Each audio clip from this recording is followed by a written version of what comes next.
கர்த்தராகிய இயேசு கிறிஸ்துவின் பரிசுத்த நாமத்திற்கு ஸ்தோத்திரம் உண்டாவதாக. இன்றைய செய்தியின் தலைப்பு சீசர்கள், அதாவது இயேசுவின் சீசர்கள் எந்த ஞான ஸ்நானம் எடுத்தார்கள். இன்றைய தலைப்பிலே நாம் கேட்கப் போகிற இந்த செய்தி நமக்கு கர்த்தராகிய இயேசு கிறிஸ்துவின் நாமத்தினாலே சரியாக புரிந்து கொள்ளத்தக்கதாக அவர் அருள் செய்வாராக. அவருடைய பரிசுத்த நாமம் அதற்காக நமக்கு உதவி செய்யட்டும். இயேசு கிறிஸ்துவின் பரிசுத்த நாமத்திலே வேண்டிக் கொள்கிறோம், பரலோகத்தின் பிதாவே, ஆமென். இந்த சீசர்கள் இயேசுவின் சீசர்கள். இவர்களில் 12 பேரை தெரிந்து கொண்டு அவர்களுக்கு அப்போஸ்தலர் என்று இயேசு பெயரிட்டார் என்று லூக்கா 6:3 பார்க்கிறோம்.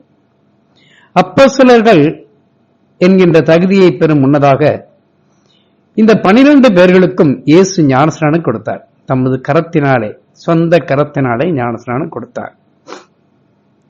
யோவான் 4:3 இயேசு தாமே ஞானஸ்நானம் கொடுக்கவில்லை, அவருடைய சீசர்கள் கொடுத்தார்கள் என்று சிலர் நினைக்கின்றனர். அப்படி அல்ல. ஏனென்றால் ஆரம்பத்தில் யோவானை பார்க்கிலும் இயேசு அநேகம் பேரை சீசராக்கி ஞானஸ்நானம் கொடுத்திருப்பதை யோவான் 4:1 வாசிக்கிறோம்.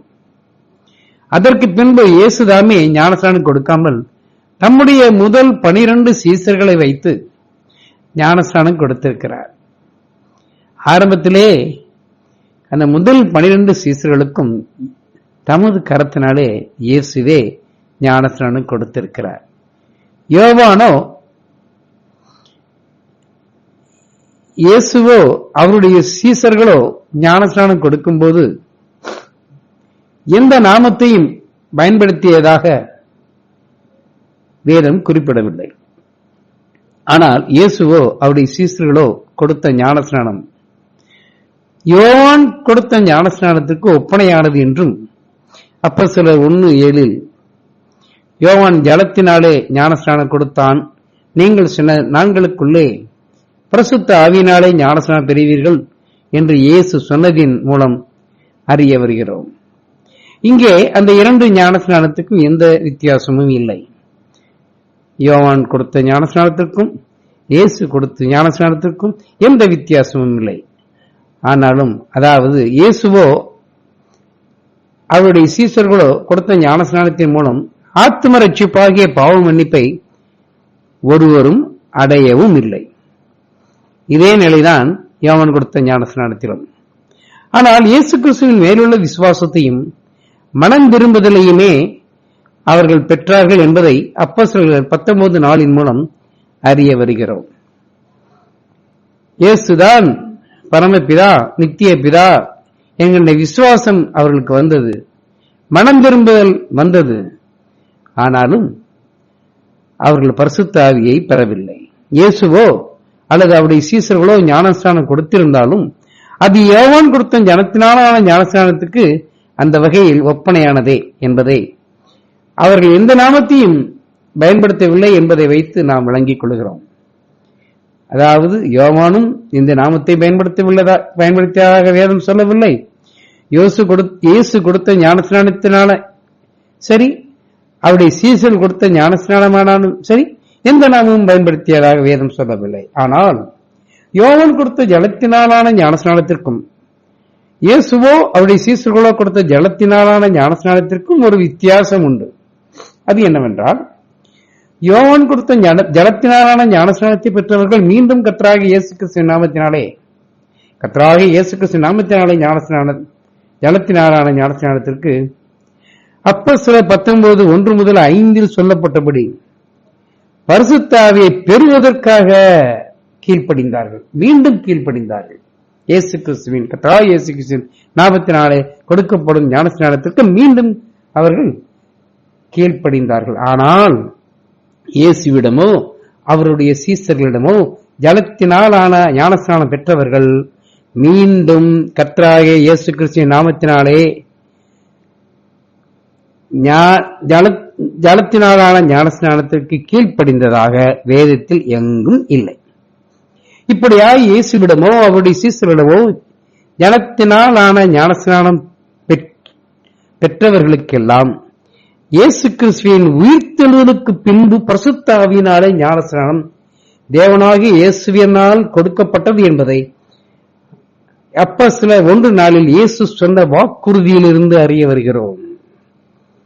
இயேசுவின் கரத்தினால் 12 அப்போஸ்தலர்களும், இந்த 12 அப்போஸ்தலர்களின் கரத்தினால் மற்ற சீசர்களும் எந்த நாமமும் சொல்லப்படாத ஞானஸ்நானத்தை பெற்றனர்.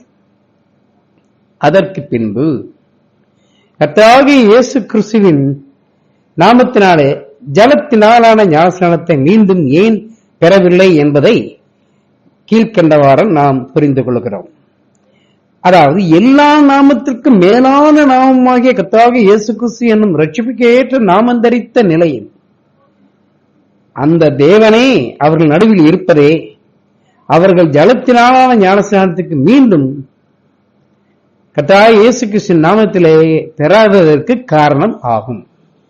ஆனால் இந்த அவர்கள் பெற்ற ஞானஸ்நானத்தில் எந்த நாமமும் பயன்படுத்தப்படவிட்டாலும் இவர்கள் இயேசு கிறிஸ்துவின் கரத்தினால் அல்லது இயேசு கிறிஸ்துவின் முன்னிலையில் அவருடைய சீசர்களின் கரங்களினால் ஞானஸ்நானம் பெற்றபடியால் பரிசுத்த ஆவியை பெற மீண்டும் கர்த்தராகிய இயேசு கிறிஸ்து நாமத்தினாலே ஞானஸ்நானம் பெற அவர்களுக்கு தேவையில்லாமல் போனது என்பதை இதன் மூலம் நாம் புரிந்து கொள்கிறோம்.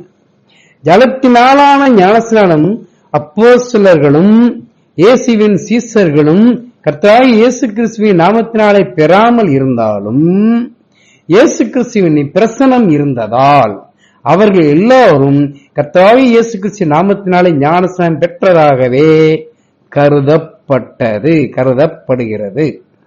இருப்பினும் தாங்கள் பெற்ற இந்த ஞானஸ்நானத்தின் செயல்பாடாகிய ஆத்தும ரட்சிப்பை இயேசுவின் உயிர்த்தெழுதலுக்கு பின்பே பெற்றுக்கொள்ள தகுதி பெற்றனர்.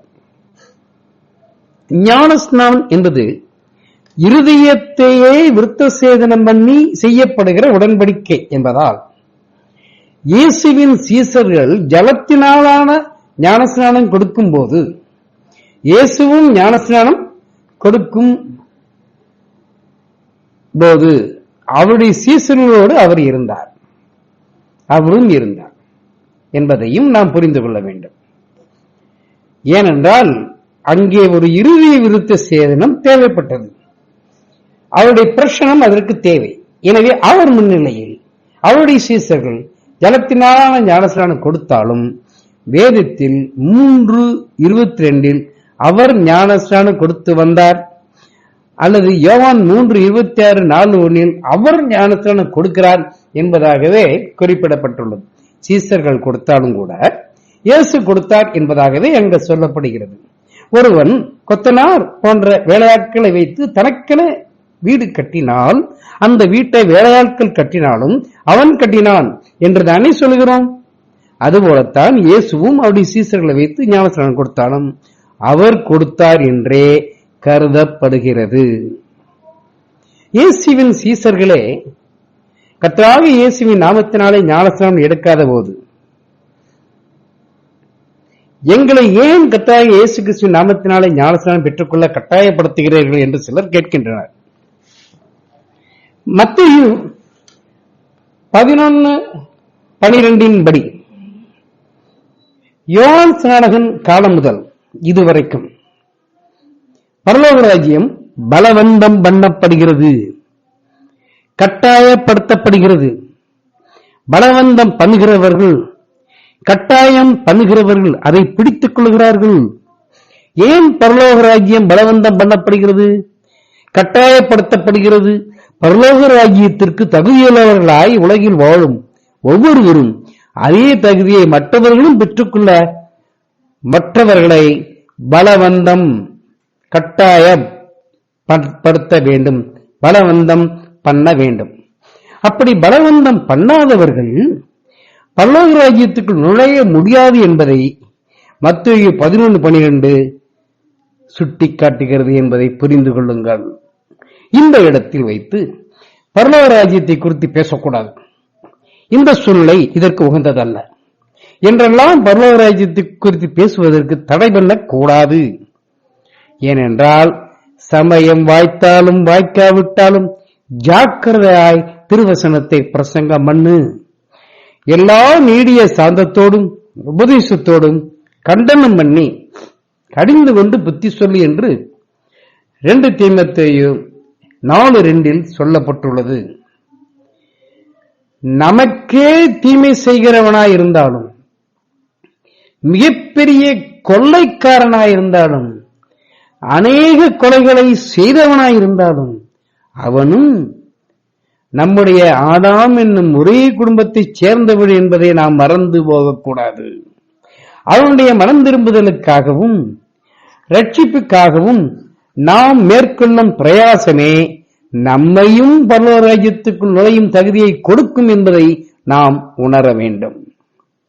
முதலாவது 1 தீமோத்தேயு 4:16 நம்மை குறித்தும் உபதேசத்தை குறித்தும் எச்சரிக்கையாயிருந்து அவைகளில் நிலைவந்திருக்க வேண்டும். அப்படி செய்வோமானால் நம்மையும் நம்முடைய உபதேசத்தை கேட்பவர்களையும் ரட்சித்துக் கொள்ளுவோம்.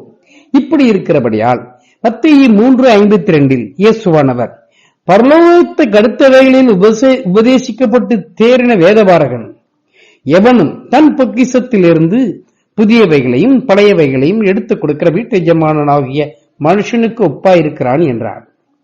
இங்கு சொல்லப்பட்ட அவனுடைய பொக்கிஷம் என்பது அவன் வேதத்தின் மூலம் கற்றுத் தேறின வேத வாக்கியங்களையே குறிக்கும். புதியவைகளை என்பது கர்த்தராகிய இயேசு கிறிஸ்துவை குறித்து புதிய ஏற்பாட்டில் அவன் அறிந்தவைகளை குறிக்கும். பழையவைகளை என்பது கர்த்தராகிய இயேசு கிறிஸ்துவை குறித்து பழைய ஏற்பாட்டில் அவன் அறிந்தவைகளை குறிக்கும். 1000 முறை நாம் வேதத்தை படித்திருந்தாலும் பழைய ஏற்பாட்டையும் புதிய ஏற்பாட்டையும் இணைக்கும் காரியத்தை செய்கிறவர் ஆவியானவரே, பரிசுத்த ஆவியானவரே. கர்த்தருடைய புஸ்தகத்தில் தேடி வாசியுங்கள், அவைகளில் ஒன்றும் குறையாது, அவைகளில் ஒன்றும் ஜோடியில்லாதிராது. அவருடைய வாய் அதை சொல்லிற்று, அவருடைய ஆவி அவைகளை சேர்க்கும் என்று ஏசாயா 34:16 வாசிக்கிறோமே. இயேசுவோடு கூட இருந்த சீசர்களுக்கு இயேசு என்னும் நாமமே பிதாவின் நாமம் என்ற சத்தியத்தை அறியாமல் இயேசுவே நித்திய பிதா என்ற விசுவாசத்தை பெறாமலும் இருந்தார்கள் என்பதே உண்மை. இந்த நிலையில் இயேசுவின் சீசர்கள் இருந்தார்கள் என்பதை யோவான் 14:8 பிலிப்பு இயேசுவை நோக்கி, ஆண்டவரே, பிதாவை எங்களுக்கு காண்பியும், அது எங்களுக்கு போதும் என்று கேட்டதை வைத்தே அறிந்து கொள்ளலாம். இயேசு பிதா இல்லை என்றால் பரலோகத்தில் இருக்கிற பிதாவை நான் எப்படி உனக்கு காண்பிக்க முடியும் என்று, நான் எப்படி உனக்கு காண்பிக்க முடியும்? அதாவது இயேசு பிதா இல்லை என்றால் பரலோகத்தில் இருக்கிற பிதாவை நான் எப்படி உனக்கு காண்பிக்க முடியும் என்று பிதாவை ஒருவனும் ஒரு காலம் காண முடியாது என்றும் இயேசு சொல்லியிருப்பாரே. அதற்கு பதிலாக இயேசு, பிலிப்புவே, இவ்வளவு காலம் நான் உன்னுடனே கூட இருந்தும் நீ என்னை அறியவில்லையா? நீ என்னை நான் தான் பிதா என்று அறியவில்லையா? என்னை கண்டவன் பிதாவை கண்டான், அப்படி இருக்க பிதாவை எங்களுக்கு காண்பியும் என்று நீ எப்படி சொல்லுகிறாய் என்றல்லவா பதிலளித்திருப்பார், என்றல்லவா பதிலளித்தார். நீ என்னை அறியவில்லையா என்று இயேசுவானவர் கேட்ட கேள்வியின் அர்த்தம் என்னவென்றால், நீ என்னை நான் தான் பிதா என்று அறியவில்லையா? என் மகனே, நான் தான் உன் தகப்பன் என்பதை நீ கண்டுகொள்ளவில்லையா என்பதே ஆகும். மேலும் யோவான் 8:24 நீங்கள் உங்கள் பாவங்களில் சாவீர்கள் என்று உங்களுக்கு சொன்னேன், நானே அவர் என்று நீங்கள் விசுவாசியாவிட்டால் உங்கள் பாவங்களிலே சாவீர்கள் என்று இயேசுவானவர் சொன்ன எச்சரிப்பில் தாமே பிதா என்பதையே இயேசுவானவர் வெளிப்படுத்தி உள்ளார் என்பதை அப்போது சீசர்கள் அறியாதிருந்தார்கள் என்பதை யோவான் 8:27 மூலம் பிதாவை குறித்து பேசினார் என்று அவர்கள் அறியாதிருந்தார்கள் என்று எழுதப்பட்டிருப்பதிலிருந்து தெரிந்து கொள்ளலாம். அப்போஸ்தலர் 1:4 இயேசுவானவர் சொன்ன வாக்குத்தத்தத்தின்படி அப்போஸ்தலர் 2 இயேசுவின் சீஷர்களும் அப்போஸ்தலர்களும் பரிசுத்த ஆவியினாலும் அக்கினியினாலும் இயேசுவே ஞானஸ்நானம் இயேசுவின் மூலம் ஞானஸ்நானம் பெற்றனர். ஆம், ஒருவனுக்கு ஆவியினாலும் அக்கினியினாலும் ஞானஸ்நானம் கொடுப்பது மத்தேயு 3:11 லூக்கா 3:6 இயேசு ஒருவரால் தான் முடியும். அப்படி கொடுப்பது இயேசுவே. அதற்கு பின்பு பேதுரு அப்போஸ்தலர் 2:25-28 ஆகிய வசனங்களில் அவரை குறித்து தாவீது, அவரை என்பது இங்கே இயேசுவை, ஆக இயேசுவை குறித்து தாவீது என்ன சொல்லுகிறான் என்றால் கர்த்தரை. கர்த்தரை என்றால் பழைய ஏற்பாட்டில் யெகோவாவை, இயேசுவை குறித்து சொல்கிறான் கர்த்தரை, அதாவது இயேசுவை, அதாவது யெகோவாவை எப்பொழுதும் எனக்கு முன்பாக நிறுத்தி நோக்கிக் கொண்டிருக்கிறேன். நான் அசைக்கப்படாதபடி அவர் இயேசு என் வலது பாசத்தில் இருக்கிறார். அதனாலே என் இருதயம் மகிழ்ந்தது, என் இருதயம் மகிழ்ந்தது, என் நாவு களி கூர்ந்தது, என் மாம்சமும் நம்பிக்கையோடே தங்கியிருக்கும். என் ஆத்மாவை பாதாளத்தில் விடீர், உம்முடைய பரிசுத்தர் அழிவை காண ஒட்டீர், ஜீவ மார்க்கங்களை எனக்கு தெரியப்படுத்தினீர், உம்முடைய சன்னிதானத்திலே என்னை சந்தோஷத்தினால் நிரப்புவீர் என்று சொல்லுகிறான் என்று சங்கீதம் 16:8-11 வசனங்கள் வரை உள்ள வசனங்களில் சொல்லப்பட்டுள்ளதை நினைவுபடுத்துகிறார். இங்கே கர்த்தராகிய யெகோவாவை இயேசுவாக அப்போ பேதுரு காண்பிக்கிறான். தாவீது பேசின கர்த்தராகிய யெகோவாவை, தாவீது குறிப்பிட்ட கர்த்தராகிய யெகோவாவை இயேசுவே என்று அவரை குறித்து தாவீது பேசினார் என்பதாக பேதுரு நமக்கு சொல்லி காண்பிக்கிறான். இதன் மூலம் இயேசுவே யெகோவாகிய பிதா என்பதை பேதுரு உணர்ந்ததற்கு காரணம், இயேசு பரமேறிய நாளிலிருந்து 10 நாட்கள் சென்ற பின்பு நடந்த பெந்தெகோஸ்தே நாள் என்று அவன் பெற்ற பரிசுத்த ஆவியே. சத்திய ஆவியானவர் வரும்போது சகல சத்தியமும் அவனுக்கு வெளிப்படுத்தப்பட்டது. மேலும் இயேசுவானவர் தமது பரிசுத்த ஆவியின் மூலம் எரேமியா 23:16, 33:26 ஆகிய பழைய ஏற்பாட்டு வசனங்களையும் யோவான் 5:43 என்னும் புதிய ஏற்பாட்டு வசனத்தையும் ஞாபகப்படுத்தி இயேசுவின் நாமம் பிதாவின் நாமம் என அறிய வைத்தார். பேதுருவுக்கு கர்த்தர் அறிய வைத்தார். பரிசுத்த ஆவியானவர் இயேசு கிறிஸ்து என்னும் நாமமே பிதாவின் நாமம் என்பதாக பேதுருவுக்கு புரிய வைத்தார். மேலும் பரலோகராஜ்யத்துக்குள் நுழைய தேவையான பாவ மன்னிப்பை குறித்தும் அப்போஸ்தலர் 2:38 வசனத்தில் பேதுரு உபதேசித்துள்ளான். அது மாத்திரமல்ல, சத்திய ஆவியை பெற்று சகல சத்தியத்திற்கும் யோவான் 16:13 அனைவரும் வழிநடத்தப்பட கர்த்தராகிய இயேசு கிறிஸ்து நாமத்தினாலான ஞானஸ்நானத்தை குறித்து உபதேசித்தான். ஆனால் இவனோடு இருந்த மற்ற அப்போஸ்தலர்களோ இயேசுவின் சீஷர்களோ கர்த்தராகிய இயேசு கிறிஸ்துவின் நாமத்தினாலே ஞானஸ்நானம் பெறவில்லை. எந்த ஞானஸ்நானமும் பெறாத நிலையில் இருந்த கொர்நேலிய வீட்டார் பல பாஷை பேசி தேவனை புகழ்ந்தார்கள். அதற்கு பின்புதான் கர்த்தருடைய நாமத்தினாலே அவர்களுக்கு ஞானஸ்நானம் கொடுக்கப்பட்டது. அவர்கள் கர்த்தராகிய இயேசு கிறிஸ்து நாமத்தினாலே ஞானஸ்நானம் பெற்றார்கள் என்பதாகவே மலையாள வேதாகமத்தில் பார்க்கிறோம். அப்போஸ்தலர் 2:38 இவர்கள் கர்த்தராகிய இயேசுவின் நாமத்தினாலே ஞானஸ்நானம் பெற்ற பின்புதான் பரிசுத்த ஆவியின் வரத்தை பெற்றிருக்க வேண்டும். பரிசுத்த ஆவியின் வரத்தை பெற்றிருக்க வேண்டும். இதுதான் சட்டம். அப்போஸ்தலர் 2:38 ஆனால் கர்த்தராகிய இயேசு கிறிஸ்து நாமத்தினாலே ஞானஸ்நானம் பெறும் முன்னதாகவே இவர்களுக்கு பரிசுத்த ஆவியின் வரம் அருளப்பட்டதற்கு காரணம் என்ன? கர்த்தராகிய இயேசு கிறிஸ்து நாமத்தினாலே ஞானஸ்நானம் பெறாவிட்டாலும் பரிசுத்த ஆவியின் வரம் கிடைக்கும் என்பதை சுட்டி காட்டுவதற்காக என்று சிலர் நினைக்கின்றனர். இது தவறு. ஏனென்றால் கர்த்தராகிய இயேசு கிறிஸ்துவின் நாமத்தினாலே ஞானஸ்நானம் பெறாவிட்டால் பரிசுத்த ஆவியையே பெற முடியாது என்பதை அப்போஸ்தலர் 19:1-5 ஆகிய வசனங்களில் அறியலாம். பரிசுத்த ஆவியை பெற விசுவாசம் மாத்திரம் போதாது என்பதை இந்த வசனங்கள் மூலம் அறிய வருகிறோம். அப்படி இருக்கும்போது அப்போஸ்தலர் 10:43-44 ஆகிய வசனங்களில் அவரை விசுவாசிக்கிறவன் எவனோ அவன் அவருடைய நாமத்தினாலே பாவ மன்னிப்பை பெறுவான் என்று தீர்க்கதரிசிகள் எல்லாரும் அவரை குறித்தே சாட்சி கொடுக்கிறார்கள் என்று பேதுரு சொன்ன உடனே இந்த வார்த்தைகளை பேதுரு பேசிக்கொண்டிருக்கையில் வசனத்தை கேட்ட கொர்நேலியு வீட்டார் யாவர் மேலும் பரிசுத்த ஆவியானவர் இறங்கினார். சுவிசேஷத்தை பிரசங்கித்த பேதுரு அவர்களை ஞானஸ்நானத்துக்கு தகுதியுள்ளவர்களாக கருதாததால் இயேசுவானவர் அவர்களுக்கு பரிசுத்த ஆவியினால் ஞானஸ்நானம் தந்து அவர்கள் அந்நிய ஜாதியாராய் இருந்தாலும் ஞானஸ்நானம் பெறுவதற்கு தகுதியானவர்களே என்பதை பேதுருவுக்கு இயேசுவானவர் காண்பிப்பதற்காகவே பரபாஷை பேசும் பரிசுத்த ஆவியின் வரத்தை ஜலத்தினாலான ஞானஸ்நானத்தை கர்த்தராகிய இயேசு கிறிஸ்து நாமத்தில் பெரும் முன்னதாகவே தந்தறினார். இதுவே காரணம். பேதுருவை எல்லார் மேலும் அன்பு செலுத்த வேண்டும் என்கின்ற சத்தியத்தை புரிந்து கொள்ள வைப்பதற்காக நடந்த நிகழ்ச்சிதான் ஞானஸ்நானத்துக்கு முன்பு அவர்களுக்கு கொடுக்கப்பட்ட படபாசை.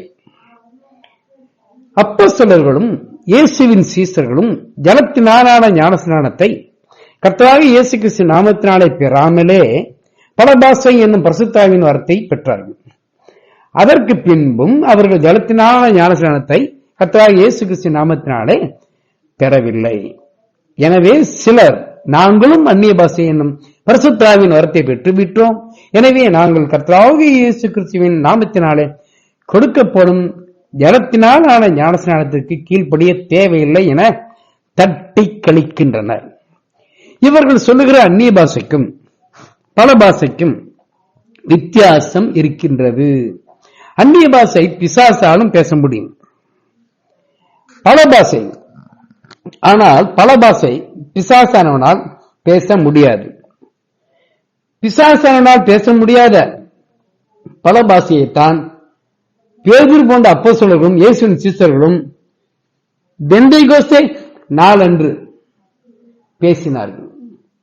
பிசாசினால் பேச முடியாத இந்த பல பாஷையைத்தான் கொர்நேலியு வீட்டாரும் பேசினார்கள். கர்த்தராகிய இயேசு கிறிஸ்துவின் நாமத்தினாலே ஞானஸ்நானம் பெறாமல் அந்நிய பாஷை பேசுகிறவர்கள் தாங்கள் எந்த ஆவியினால் பேசுகிறோம் என்பதை சோதித்து பார்க்க கடவர்கள். கர்த்தராகிய இயேசு கிறிஸ்து நாமத்தினாலே கொடுக்கப்படும் ஞானத்தினாலான ஞானஸ்நானத்தை எதிர்ப்பவர்கள், ஏற்றுக்கொள்ளாதவர்கள் மற்றும் பெற்றுக்கொள்ள மறுப்பவர்கள் பேசும் அந்நிய பாஷை அதிக நிச்சயமாக பரிசுத்த ஆவியினால் அல்ல என்பதை அறிய கடவுள்கள். முதல் 12 சீசர்களில் ஒருவனான பேதுரு நிச்சயமாக இயேசுவின் கரத்தினாலே ஞானஸ்நானம் பெற்றிருக்க வேண்டும். மற்றவர்களுக்கு இந்த 12 சீசர்களே இயேசுவின் முன்னிலையில் ஞானஸ்நானம் கொடுத்திருக்க வேண்டும். கர்த்தராகிய இயேசு கிறிஸ்துவின் நாமத்தினாலே கொடுக்கப்படும் ஜலத்தினாலான ஞானஸ்நானத்தை பெறாத பேதுரு அப்போஸ்தலர் 2:38 நீங்கள் மனம் திரும்பி ஒவ்வொருவரும் பாவம் மன்னிப்புக்கொண்டு இயேசு கிறிஸ்துவின் நாமத்தினாலே ஞானஸ்நானம் பெற்றுக் கொள்ளுங்கள் என்று அறிவுரை கூறுகிறான். பல பாஷை என்பது பற்பல மொழிகளை தாய்மொழியாக கொண்ட ஏராளமானோர் கூடி வந்திருக்கும் நேரத்தில் ஒருவன் பரிசுத்த ஆவியினால் நிரம்பி பேசுகிற வார்த்தைகள் அவரவர் தாய்மொழியில் பேசுவது போல் தெரியும். இப்படி பேசும் வார்த்தைகளே பல பாஷை ஆகும். இப்படிப்பட்ட சக்தி அசுத்த ஆவிக்கு இருக்காது. அந்நிய பாஷை என்பது பரலோக பாஷை ஆகும். சாத்தான் தேவனுக்கு பணிவிடை செய்து கொண்டிருந்தவன் தானே, அவனுக்கு பரலோக பாஷை என்னும் அந்நிய பாஷை தெரியும். அதனால்தான் அசுத்த ஆவியை கொண்டும் அந்நிய பாஷை பேச முடிகிறது என்கிறோம். சிலுவையில் இயேசுவோடு தங்கிய கல்லனில் ஒருவன் எந்த ஞானஸ்நானமும் எடுக்காமல் பரதீசு செல்லும் வாய்ப்பை பெற்றான். எனவே பரதீசு செல்ல ஞானஸ்நானம் அவசியமில்லை என சிலர் வாதிடுகின்றனர். இவ்விதமாய் வாதிடும் நண்பர்களே, லூக்கா 7:30 நாமும் பரிசேயரையும் நியாய சாஸ்திரிகளையும் போல யோவானால் ஞானஸ்நானம் பெறாமல் நமக்கு நாமே கேடு உண்டாக தேவனுடைய ஆலோசனையை தள்ளிவிடக்கூடாது. கிறிஸ்துக்குள்ளாக ஞானஸ்நானம் பெற்று நீங்களும் கலாத்தியர் 3:27 படி கிறிஸ்துவை தரித்துக் கொள்ள வேண்டுமே. எபேசியர் 5:6 படி இந்த கிறிஸ்துக்குள்ளான ஞானஸ்நானம் சாதாரண தண்ணீர் முழுக்காக இருந்தாலும் இது நம்மை சுத்திகரித்து பரிசுத்தமாக்கி தீத்து 3:5 படி அந்த தண்ணீராகிய ஜலத்தினால் நம்மை மறுஜென்மம் அடைய செய்கிறது, அதாவது மறுபிறப்படைய செய்கிறதே. அப்போஸ்தலர் 2:38 படி நமக்கு பரிசுத்த ஆவியின் வரத்தை கொடுத்து பரிசுத்த ஆவியினுடைய புதியதாக்கினால் நம்மை இந்த ஞானஸ்நானம் ரட்சிக்கிறதே. ஞானஸ்நானமானது தெய்வ நீதியாக கருதப்படுவதால் இயேசுவும் இதன் முக்கியத்துவத்தை நமக்கு உணர்த்தும்படிக்கு தாமும் ஞானஸ்நானத்துக்கு கீழ்ப்படிந்து மாதிரி காண்பித்தார். வானத்தையும் பூமியையும் அதிலுள்ள யாவற்றையும் படைத்துக் கொண்டிருக்கிற சர்வத்திற்கு மேலான தேவனாகிய இயேசுவுக்கே ஒரு மனிதன் ஞானஸ்நானம் கொடுக்க வேண்டும் என்பதற்காக மத்தேயு 17:11, மார்க்கு 9:12 படி யோவான் என்ற நாமத்தில் எலியா முந்தி வந்து எல்லாவற்றையும் சீர்படுத்தினான் என்று வாசிக்கிறோம். ஸ்திரீகளிடத்திலே பிறந்தவர்களில் யோவான் ஸ்நானனை பார்க்கிலும் பெரியவன் ஒருவனும் எழும்பினதில்லை என்று சாட்சி பெற்றவன் என்பதாக மத்தேயு 11:17 பார்க்கிறோம். இதிலிருந்து ஞானஸ்நானத்தின் முக்கியத்துவத்தை நாம் புரிந்து கொள்ள வேண்டும். உயிரோடு பரலோகத்திற்கு எடுத்துக் கொள்ளப்பட்ட 2 பேரில் எலியா இரண்டாவதானவன். இவ்விதமாய் உயிரோடு பரலோகத்திற்கு ஏறிப்போன தீர்க்கதரிசிகளில் ஒருவனாய் எலியாவை 2 ராஜாக்கள் 2:11 பார்க்கிறோம். இந்த எலியாவினுடைய ஆவியும் பலமும் யோவான் ஸ்நானனுக்கு கொடுக்கப்பட்டது என்று லூக்கா 1:17 வாசிக்கிறோம். இவ்விதமாய் பரலோகத்திற்கு உயிருடன் எடுத்துக் கொள்ளப்பட்ட ஒருவனுடைய ஆவி யோவானை தவிர வேறு எந்த தீர்க்கதரிசிக்கும் இன்று வரை கொடுக்கப்படவில்லை. இதிலிருந்து ஞானஸ்நானத்தின் அவசியத்தை நாம் விளங்கிக் கொள்ள வேண்டும். கிறிஸ்துக்குள்ளான ஞானஸ்நானம் பெறுகிறவர்கள் மனம் திரும்பும் போது கர்த்தராகிய இயேசு கிறிஸ்து நாமத்தினாலே நம்முடைய பாவங்கள் கழுவப்படும் என்று அப்போஸ்தலர் 22:16 சொல்லுகிறது. எனவே